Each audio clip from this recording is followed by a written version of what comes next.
vamos a iniciar.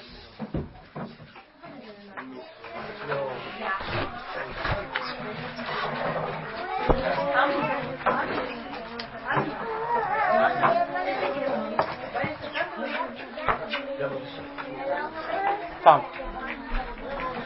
Renato, ¿nos puedes dirigir una oración?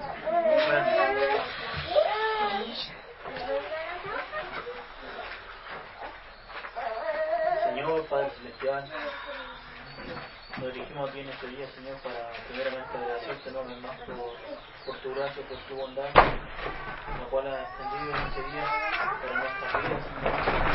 Nos has permitido gozar de comunión, Señor, de disfrutar de un rico desayuno. Doy gracias a tu misericordia. Ahora, Señor, nos preparamos para recibir enseñanza, Señor, de nuestro hermano Pablo. Y rogamos, Señor, que tú nos concedas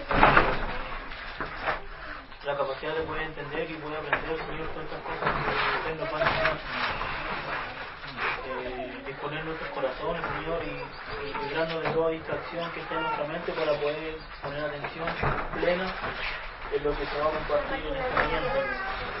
Rogamos, Señor, que tu nombre sea glorificado y que nuestras almas puedan ser edificadas bajo tu nombre, Señor. En el nombre de Jesús. Amén. Amén. Ok, hermanos, vamos a empezar con el resumen de la clase anterior. Y si Renato me puede ayudar.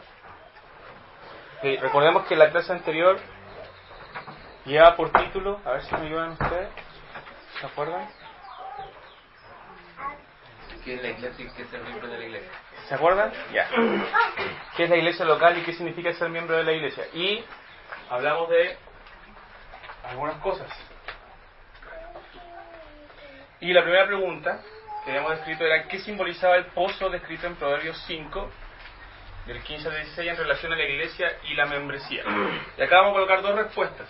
La primera de nuestro hermano Alejandro: los raudales y la cisterna de la cual habla el libro de Proverbios simboliza para la iglesia que es con ella con quien nos hemos comprometido y pactado en amor para entregarnos a ella y someternos bajo su autoridad y no sobre otra iglesia local, tal como lo es para un matrimonio.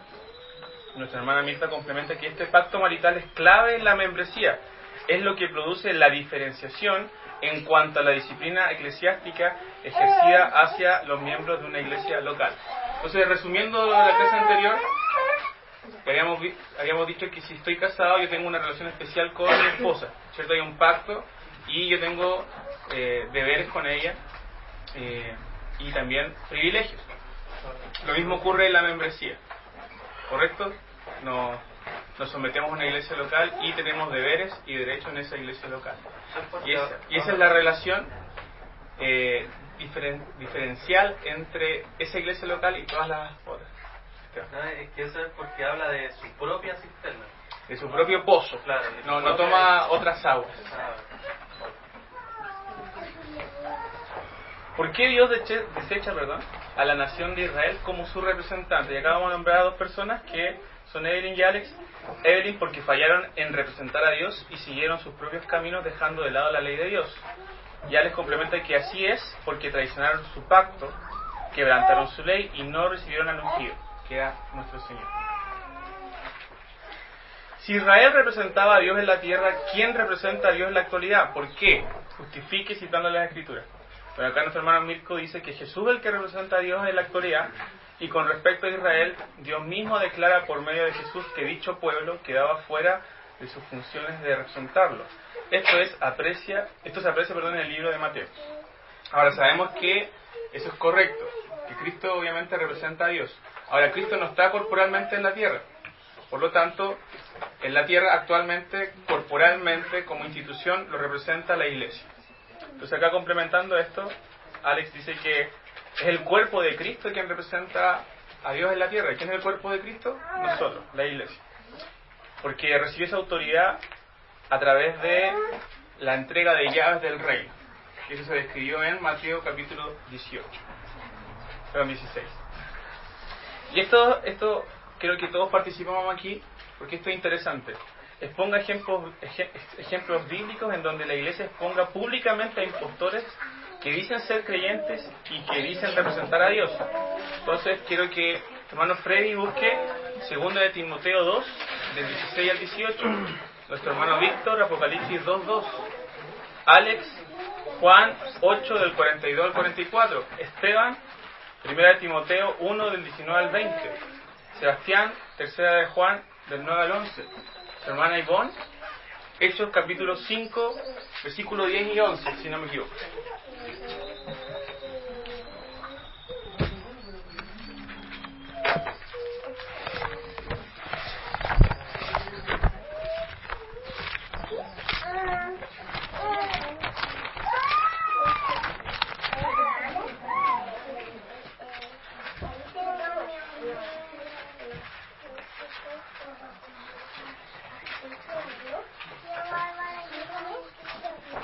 Freddy, tú inicias. 2 de Timoteo 2, del 16 al 18. Dice, más evita profanas y vanas palabrerías, porque conducirán más y más a la impiedad. Su palabra carcomerá como gangrena, de los cuales son Himeneo y Fileto, que desviaron de la verdad, diciendo que la resurrección ya se efectuó y trastornan la fe de algunos. O sea, acá se denuncia a Himeneo y Fileto, ¿cierto? Falsos profetas. Apocalipsis 2:2, hermano Víctor.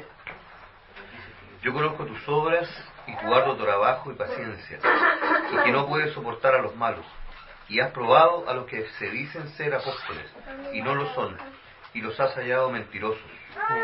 ¿De qué iglesia estamos hablando ahí? Una iglesia local. ¿Qué iglesia era, hermano Víctor? La iglesia de Éfeso, ¿cierto? La habíamos nombrado en la clase anterior también. Juan 8, del 42 al 44, Alex. Dice, Jesús entonces les dijo, si vuestro Padre fuese Dios, ciertamente me amaríais, porque yo de Dios he salido y he venido, pues no he venido de mí mismo, sino que Él me envió. ¿Por qué no entendéis mi lenguaje? Porque no podéis escuchar mi palabra. Vosotros sois de vuestro padre el diablo, y los deseos de vuestro padre queréis hacer. Él ha sido homicida desde el principio y no ha permanecido en la verdad, porque no hay verdad en él. Cuando habla mentira, de suyo habla, porque es mentiroso, su padre de mentira. Entonces, hasta aquí, ¿qué hemos visto? Ejemplos, Pablo denunciando, ¿cierto? La iglesia denunciando, nuestro Señor Jesucristo denunciando. Y es súper enfático aquí lo que voy a decir. Con nombre y apellido, ¿ah? O sea, no que hay un grupito de mentirosos que nos hemos separado, no. Con nombre y apellido, súper específico. 1 Timoteo 1, del 19 al 20. ¿Quién está encargado este año? Dice, manteniendo la fe y buena conciencia, desechando la cual naufragaron en cuanto a la fe algunos, de los cuales son Himeneo y Alejandro, a quienes entregué a Satanás para que aprendan a no blasfemar. Exacto. Entonces, otro acto de disciplina se le entrega a Satanás, disciplina hacia Alejandro en este caso y Himeneo. Si podemos ver, Himeneo se repite, ¿cierto? Se repite en 2 de Corintios capítulo 2 y 2 de Timoteo, capítulo 2 del 16 al 18 y 1 de Timoteo capítulo 1 del 19 al 20.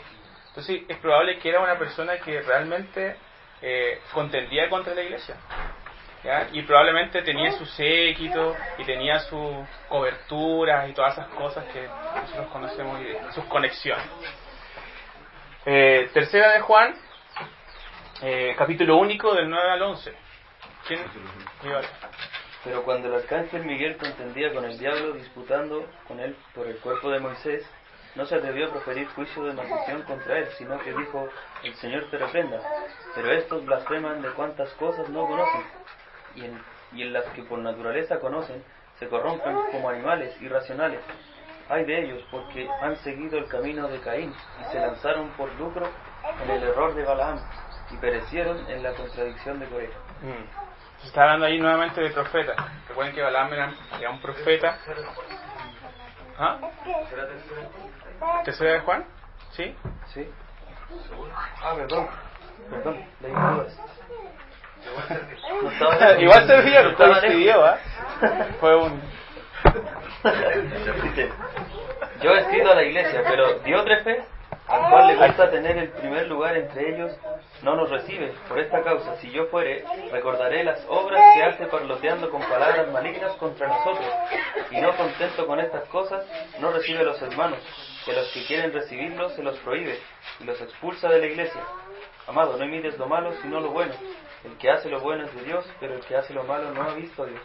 Otro ejemplo con las mismas características. Diótrefe siendo expuesto ante la iglesia. Y Hechos, capítulo 5, 10 y 11. Dios.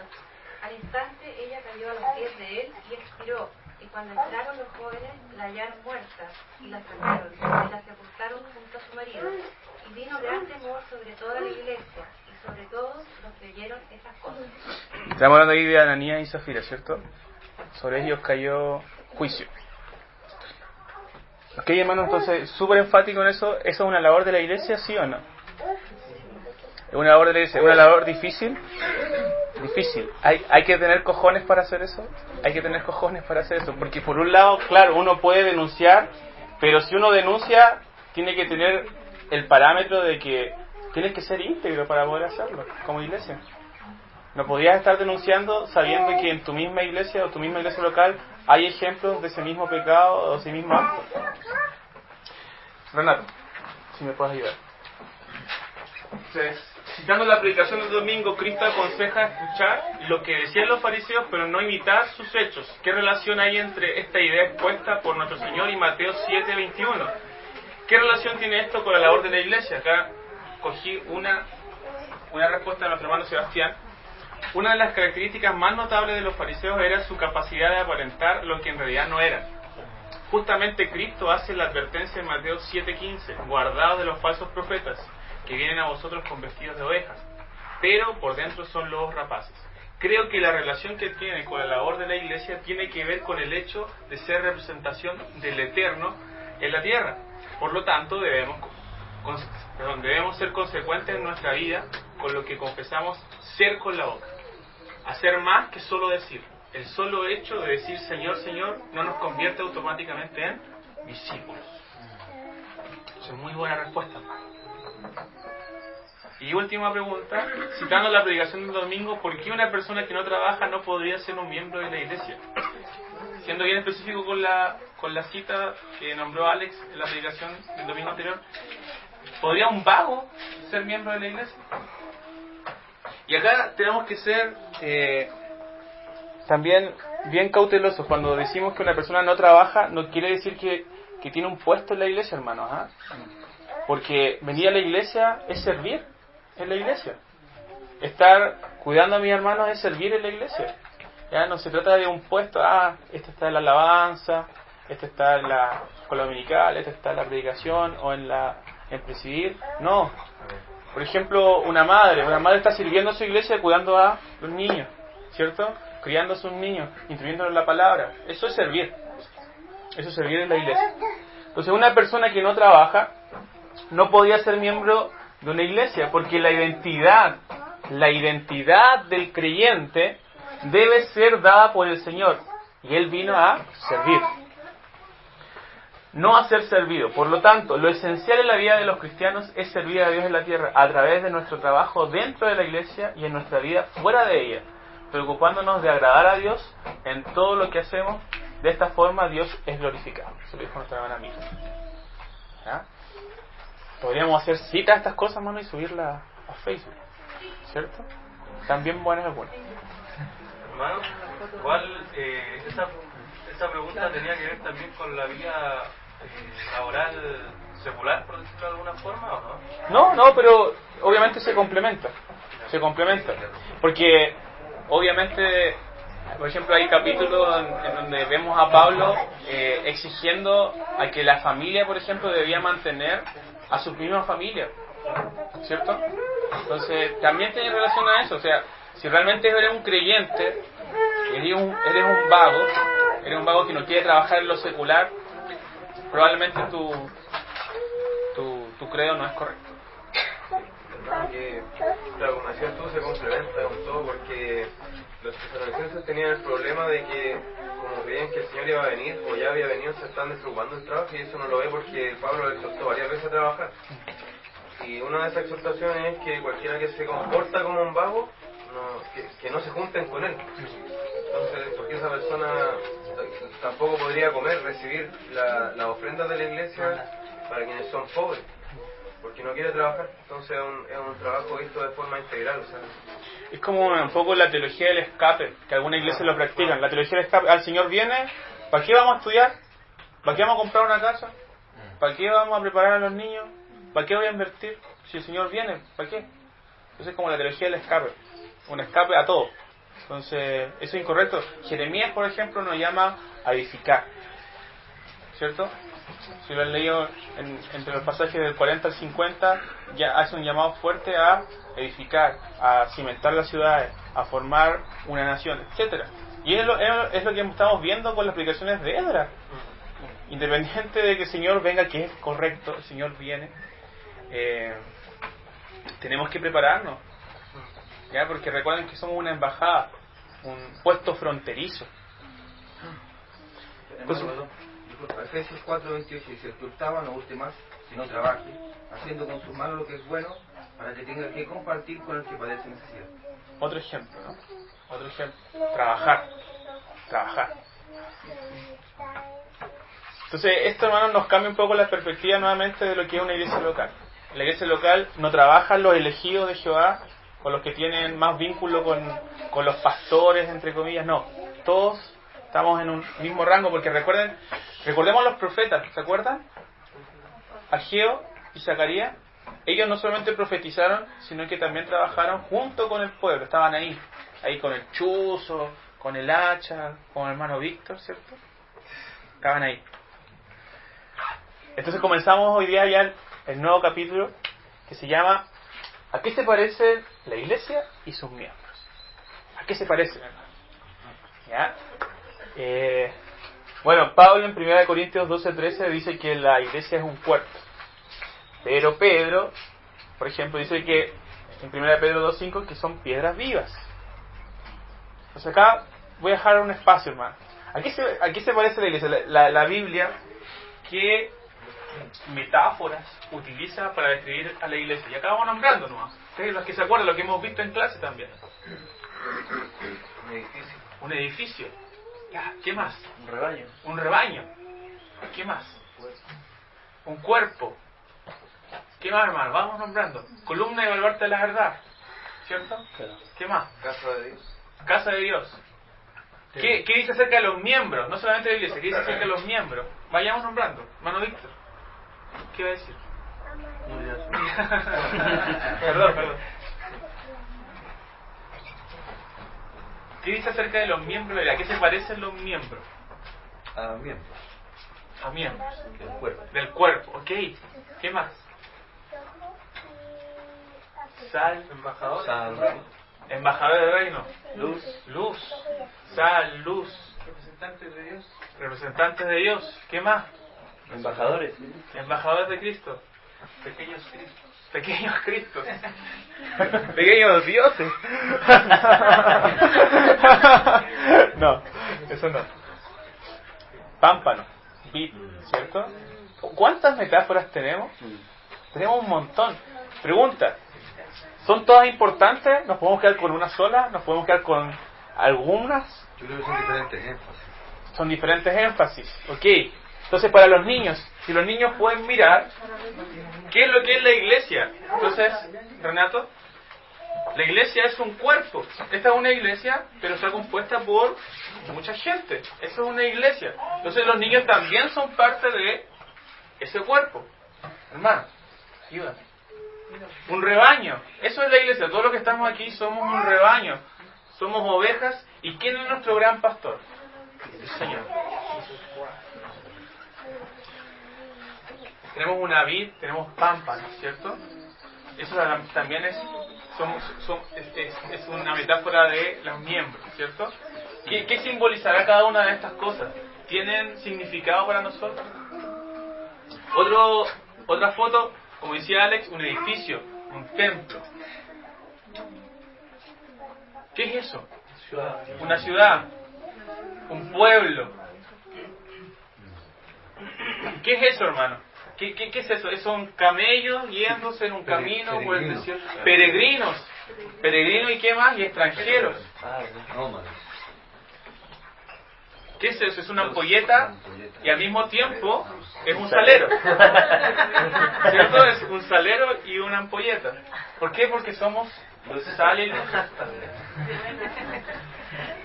¿Qué somos, hermano? ¿Qué es eso? ¿Qué creen que es eso? Sacerdotes. Sacerdotes, real sacerdocio. Ok, hasta ahí las monitas. Hasta ahí las monitas. Entonces, cosas que hemos visto. La semana pasada vimos que somos una institución, pero también somos un organismo. Entonces, acá vamos a pedir ayuda de nuestro abogado, que nos haga una reseña. ¿Qué diferencias pueden haber entre una institución y un organismo para que quede en nuestra mente, hermanos, bien claro qué diferencias hay? Porque decimos que la iglesia es un organismo y es una institución. Alex. Claro, o sea, tenemos que saber distinguir entre las dos, y una figura útil sería una estructura y el contenido de esa estructura o lo que soporta esa estructura, ¿cierto? Porque en el libro que nos estamos basando se dice que la institución sería como el esqueleto, los huesos, y el organismo sería la carne, lo que está sostenido en ese esqueleto. Y cualquiera de las dos cosas sin la otra no sirve, ¿cierto? O sea, el organismo muchas veces, y sobre todo en la modernidad, se le da mucha importancia a lo que es organismo, ¿cierto? Porque eso incluye las actividades, la vida de la iglesia, o la espiritualidad en sí. Pero se olvida la parte de la institución, la estructura que soporta eso.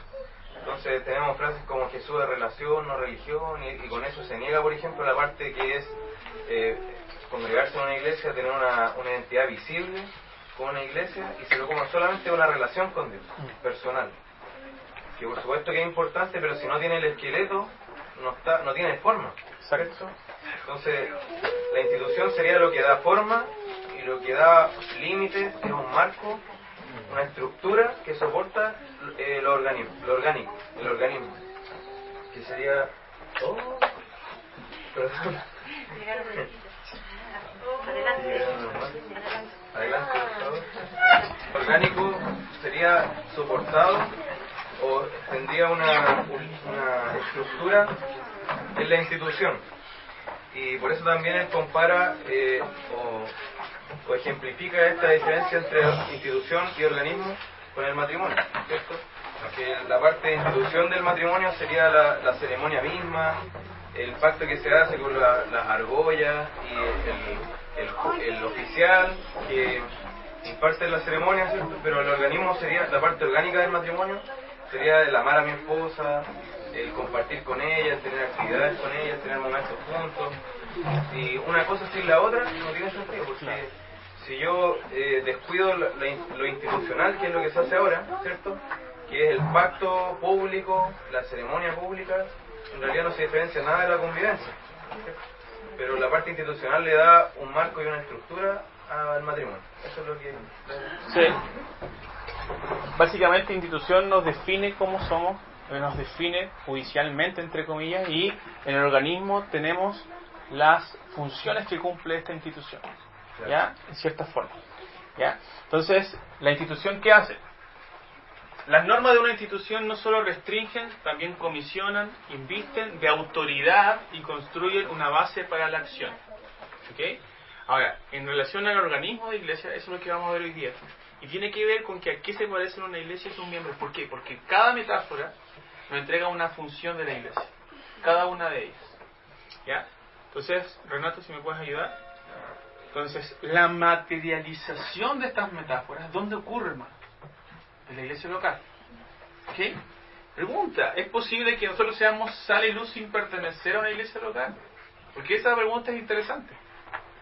¿Es posible que seamos realmente un rebaño sin pertenecer a una iglesia local? Entonces, expresamos nuestra pertenencia al cuerpo, a la esposa, al templo, a la familia a través de las estructuras de la actividad judicial de la iglesia, preparadas para rendir cuentas, confirmar miembros, supervisar y disciplinar. ¿Ok? Entonces, no podemos hacer todas estas cosas si no pertenecemos a una iglesia local. Es imposible. Entonces, la iglesia es un organismo. La iglesia no se parece a nada de lo que hay en la tierra. A nada. pero al mismo tiempo se parece a una familia, se parece a un cuerpo, se parece a un rebaño. Por ejemplo, ¿por qué me llaman hermano en la iglesia? ¿Por qué nos llamamos hermanos? Porque somos una familia. Pero a veces no le damos importancia a ese nombre, hermano. No a cualquier persona le decimos hermano, ¿cierto? Sino a alguien que representa a Cristo, porque es de mi familia. Como hemos dicho muchas veces, es un lazo más grande que mi familia sanguínea. Entonces, importancia de las metáforas. Cada una de ellas posee una característica que describe algo acerca de nuestra unión con la iglesia. Por ejemplo, la familia tiene que ver con intimidad. Cuerpo tiene que ver con ser dependientes del uno del otro. Una dependencia. Por ejemplo, templos del Espíritu identifica a Dios con las personas. Dios vive en nuestras vidas. Entonces, cada una de las metáforas es importante. ¿Qué pasa si nosotros ignoramos una de esas metáforas? Dejamos algo afuera. Y probablemente vamos a caer en algún error como iglesia. Entonces, cada una de las metáforas es importante. Cada una de las metáforas nos da una función que cumple la iglesia. Entonces, necesitamos todas estas imágenes para poder describir a la iglesia y a sus miembros. Cada una de las metáforas posee una característica. Necesitamos todas las dimensiones. Todas las dimensiones. Sí, o sea, no sé si está bien, pero si no las estudiamos todas, no seríamos representantes como fidedignos de Cristo. Sí, pero también hay que recordar que como iglesia también somos imperfectos. ¿Cierto? Quizá hay una característica en nuestra iglesia que no está bien potenciada. Y en ese aspecto hay que trabajar. Entonces, si escogemos solo una dimensión, pueden haber malas concepciones sobre la iglesia.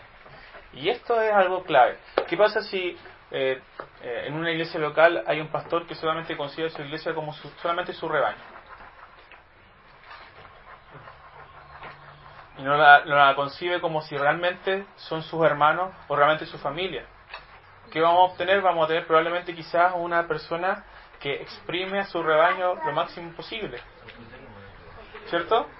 Entonces, caemos en errores. Pueden ser en el liderazgo o pueden ser dentro de la misma membresía. Entonces, si yo solamente consigo un aspecto, una dimensión, me equivoco. Y acá no hay 3 dimensiones como en la física, altura, ancho, largo, sino que hay más dimensiones. Muchas más dimensiones. Entonces, todas y cada una de estas metáforas se ponen en práctica localmente. Cada metáfora bíblica de la iglesia se encarna, se aplica en el cuerpo, en la iglesia local. Entonces, vamos a ver 3 ejemplos, hermanos, en 1 Corintios 12, que vamos a leer. Así que vayamos a 1 Corintios capítulo 12.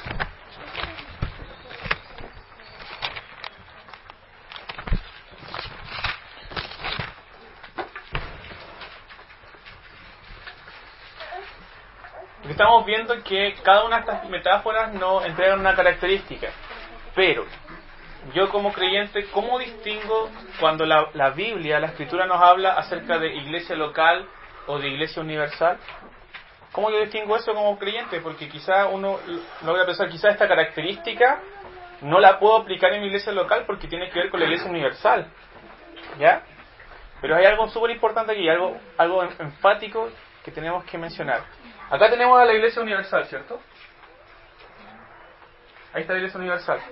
Todos los creyentes, de todas las iglesias locales. Pero dentro de esta iglesia universal está nuestra iglesia local, ¿cierto? Entonces tenemos acá un conjunto, y acá tenemos un subconjunto. Está dentro, está incrustado dentro del conjunto. ¿Ya? Ese conjunto pequeñito que está ahí, subconjunto, no es todo el conjunto, pero pertenece a él. Por lo tanto, cuando vemos versículos en la Biblia que está hablando de la iglesia universal, Pablo habla muchas veces de la iglesia universal, pero también de la iglesia local, tenemos que tener esto en mente, que también es aplicable en la iglesia local. ¿Por qué? Porque pertenece a la iglesia universal. Entonces, por ejemplo, 1 Corintios capítulo 12, versículo 13, dice lo siguiente: porque por un solo espíritu fuimos todos bautizados en un cuerpo, sean judíos o griegos, sean esclavos o libres, y a todos nos dio a beber de un mismo espíritu. Entonces pregunta, ¿de qué iglesia está hablando aquí? De la universal. Es claro, ¿cierto? Que está hablando de la iglesia universal. pero también está hablando de la iglesia local. Por lo tanto, como iglesia local, todos hemos sido bautizados en el cuerpo, y ese cuerpo es el cuerpo de Cristo. Y esa es una característica de la iglesia local también. El versículo 22 dice: antes bien los miembros del cuerpo que parecen más débiles son los más necesarios. Y aquí podemos estar hablando de la iglesia local, ¿cierto? Entonces en la iglesia local pueden haber miembros que son más débiles.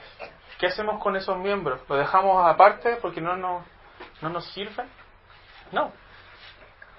Los apoyamos, los exhortamos. Y el versículo 27 dice: vosotros sois el cuerpo de Cristo y miembros cada uno en particular. Y podemos ver que nuevamente nos está hablando de una iglesia local, ¿ya? Pero nosotros también desde la iglesia local podemos también extraer una enseñanza hacia la iglesia universal. ¿Por qué? Porque como iglesia local podemos vivir aisladamente. No. ¿Necesitamos de otras congregaciones?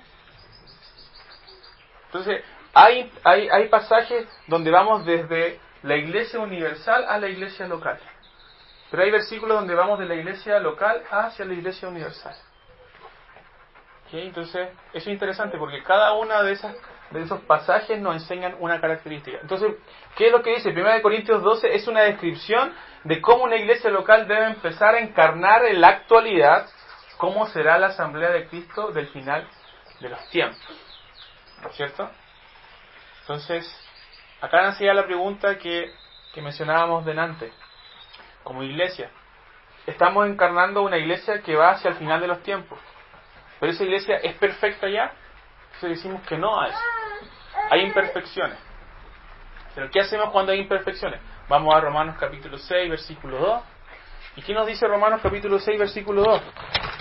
¿Qué hacemos cuando nos pasa eso? Cuando la iglesia que supuestamente está representando a Cristo aquí en la tierra no es perfecta. O hay gente dentro de la iglesia que no representa a Cristo. ¿Qué hacemos nosotros? Como miembros de la iglesia, practicamos lo que cada una de las metáforas nos dicen.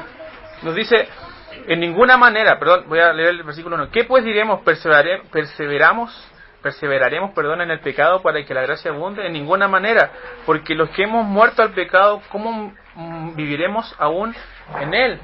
Entonces, ¿qué pasa cuando hay un hermano que no está viviendo de acuerdo a la vida que un creyente debe tener? Lo amonestamos, ¿cierto? Vamos al ejercicio eclesiástico, ¿correcto? Entonces, ¿podemos decir que esta iglesia está representando a Cristo? Sí. ¿Está modelando una estructura eterna? Sí. Pero al mismo tiempo tenemos que decir que está llena de imperfecciones. Entonces, las metáforas no son realmente metáforas, hermanos, sino que son sombras. Sombras. ¿Ya? Entonces, Efesios 5, del 31 al 32, ¿qué nos dice ese pasaje? Que es clave para poder entender esta idea.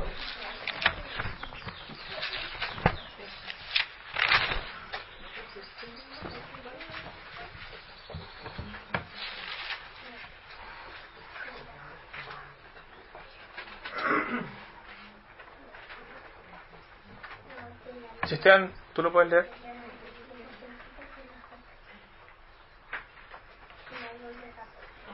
Efesios 5, del 31 al 32. Del 31 al 32. Sí. Dice: por esto dejará el hombre a su padre y a su madre, y se unirá a su mujer, y los dos serán una sola carne. Grande es este misterio, mas yo digo esto respecto de Cristo y de la iglesia. Por lo demás, cada uno de vosotros ame también a su mujer como a sí mismo, y la mujer respete a su marido. Entonces, el Señor diseñó el matrimonio porque es algo bueno. Pero aparte de eso, Dios tenía un plan eterno en donde a través del matrimonio podíamos aprender sobre qué. Sobre Cristo y la iglesia. Entonces, en este diseño que el Señor tenía en su mente, Él crea el matrimonio, pero en crear este matrimonio Él hace un tenue, porque es un tenue esbozo, ¿ya?, que apunta a la realidad verdadera, Cristo y la iglesia. ¿Ya? ¿Por qué digo un tenue esbozo? Porque en nuestro matrimonio hay conflictos, hay pecado, hay rebelión, ¿ya? Y en esta relación entre Cristo y la iglesia, sabemos que, bueno, Cristo permanece perfecto siempre. En cambio, nosotros no. Los varones no estamos siempre bajo el parámetro de la palabra. Pero aún así, Dios nos da un esbozo de lo que es la relación entre Cristo y la iglesia. Renato. Otro ejemplo, por ejemplo, Efesios 3:15. ¿Qué nos dice Efesios 3:15? ¿De quién? Bueno, voy a leer 14. Por esta causa doblo mis rodillas ante el Padre de nuestro Señor Jesucristo, de quien toma nombre toda familia en los cielos y en la tierra. Entonces en Efesios 3, versículo 15, nombra que el Señor es nuestro Padre, ¿cierto? Pero Dios pone en la tierra padres terrenales. ¿Para qué? Para que podamos aprender a través de ejemplos prácticos que Él realmente también es un Padre celestial. Ahora, los padres que hay aquí, Esteban, Rodrigo, Freddy, Juan Pablo, todos los que están aquí presentes, son todos imperfectos. ¿Cierto? Amén. Pero nuestro Padre Celestial es perfecto, pero nos da un ejemplo práctico de cómo Él es. Y Juan capítulo 15,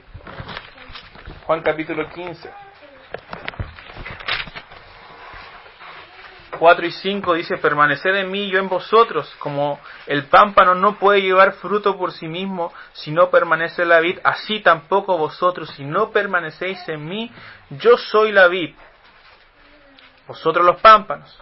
El que permanece en mí y yo en él, y yo en él, este lleva mucho fruto, porque separados de mí nada podéis hacer. Entonces, esta relación entre vid y pámpanos, la dependencia de la palabra de Dios, por ejemplo. A través de ese ejemplo gráfico podemos tener un ejemplo práctico para nuestras vidas acerca de nuestra dependencia de Dios y su palabra. Entonces, estas sombras cobran vida en el seno de la iglesia. Y con esto termino, hermanos, y esto va a quedar de tarea, ¿ya?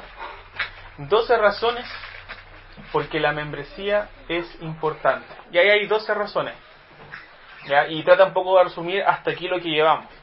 La membresía es bíblica, la iglesia son sus miembros, es un prerequisito para la cena del Señor, es la manera de representar oficialmente a Jesús, es la manera de declarar tu más alta lealtad, es la manera de encarnar las ilustraciones bíblicas y representarlas, es la manera de servir a otros cristianos, es la manera de seguir a los líderes cristianos, ayuda al liderazgo de los líderes cristianos, posibilita la disciplina eclesial, da estructura a tu vida cristiana, protege el testimonio e invita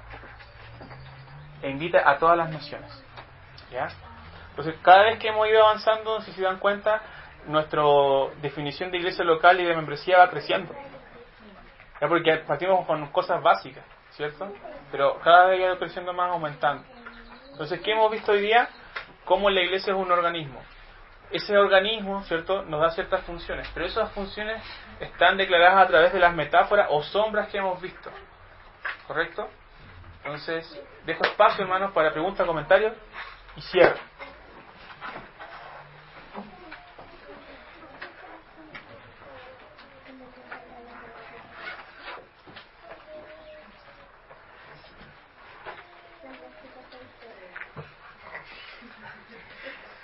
Yo no me voy a ir sin un comentario, hermano.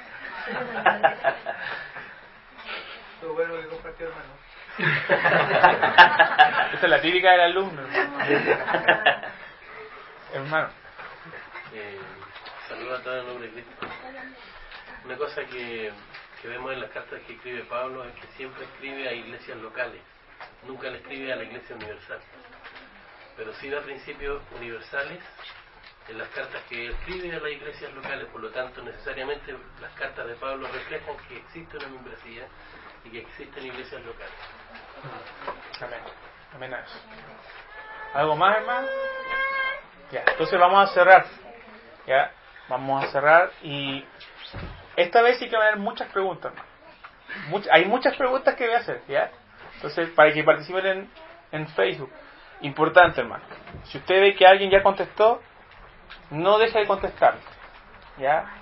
Porque si ya contestó el Alex, ya no hay nada que decir. Me gusta. Sí, no. Entonces, en eso, hermano, no falle en eso. ¿Ya? No falle en eso. Ya alguien le contestó, entonces ¿para qué le va a contestar? ¿Por qué? Porque, primero, hermano, da evidencia de que realmente esto no importa. ¿Sí o no? Realmente no importa. Segundo, que por más que el hermano haya contestado y haya contestado todo lo posible, de verdad, siempre se nos escapa un aspecto, hermano. ¿Ya? Entonces, no se sienta disminuido. Que contestó este hermano. Entonces, no hay nada que decir. No, contestemos nomás, complementemos. Así que eso, hermanos, por hoy día. Vamos a orar y cerrar este tiempo. Alex, tú cierra. Padre Celestial, te damos gracias por la enseñanza que nos da a través de nuestro hermano Pablo. Gracias por la posibilidad de aprender estas hermosas verdades sobre la iglesia, sobre de lo que somos parte, Señor, de lo que nos ha hecho partícipes. Gracias por el privilegio de ser tu cuerpo, Señor, de poder ser llamado tu casa, tu templo. Señor, por favor, ayúdanos a meditar en estas verdades, a reflexionar y a intentar dimensionar, Señor, todo lo que eso significa para nuestra vida, para nuestro acontecer como iglesia también, Señor. Y ayúdanos también a ver lo solemne que es el culto, Señor, la reverencia que debemos tener en esta instancia, Padre, de la que tú nos permites participar, y permítenos, Señor, tener un corazón dispuesto para todo lo que viene, Señor. En el nombre de Cristo Jesús. Amén.